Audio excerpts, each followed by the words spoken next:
It's mostly at idle.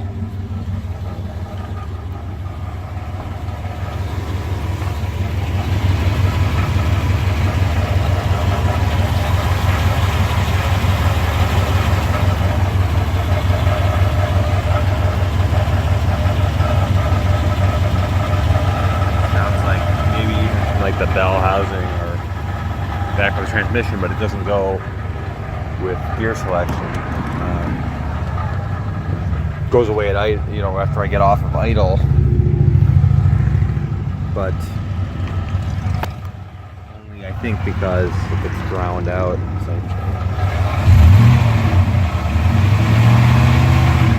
Yeah, I think it's just getting drowned out. I think the noise is still there, but it's frustrating.